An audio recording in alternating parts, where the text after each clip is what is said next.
पढ़ाई नहीं होती तुमसे? हाँ, मेरी बात करा। क्या हुआ बच्चा, पढ़ क्यों नहीं रहे हो? प्लीज पढ़ लो मेरे लिए। पढ़ोगे नहीं तो जॉब कैसे लगेगी? प्लीज पढ़ लो, ओके?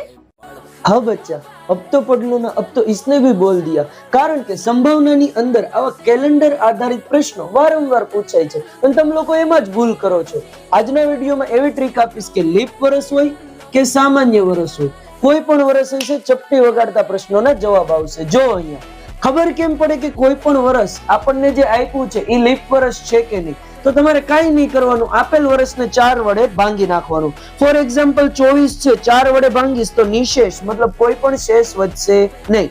28 ને 4 વડે ભાંગીશ તો પણ કોઈ શેષ વધશે નહીં।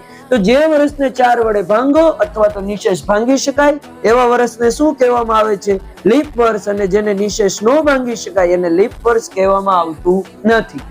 લીપ વર્ષના કુલ દિવસો કેટલા હશે? 366। લીપ વર્ષના ફેબ્રુઆરી મહિનામાં 29 દિવસ આવશે। હવે અહીંયા શોર્ટકટ ટ્રીક આપું છું। જો લીપ વર્ષ આપ્યું હોય અને કોઈ પણ વાર 53 વખત આવે એની સંભાવના પૂછી હોય તો ડાયરેક્ટ 2/7। લીપ વર્ષ હોય, ફેબ્રુઆરી મહિનો હોય અને એમ કીધું હોય કે કોઈ પણ વાર 5 વખત આવે તો ડાયરેક્ટ સંભાવના મૂકી દેવાની 1/7। હવે માનો કે સામાન્ય વર્ષ છે એટલે કે લીપ વર્ષ ન હોય એવા વર્ષને શું કહેવામાં આવે? સામાન્ય વર્ષ, જેમાં કુલ દિવસોની સંખ્યા થશે 365। સામાન્ય વર્ષમાં ફેબ્રુઆરી મહિનામાં 28 દિવસો હશે।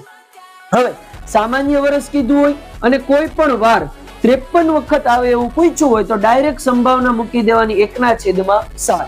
સામાન્ય વર્ષ પૂછ્યું હોય અને એમ કીધું હોય કે ફેબ્રુઆરી મહિનામાં કોઈ પણ વાર 5 વખત આવે તેની સંભાવના તો ઈ થશે 0, કારણ કે આ અશક્ય ઘટના છે।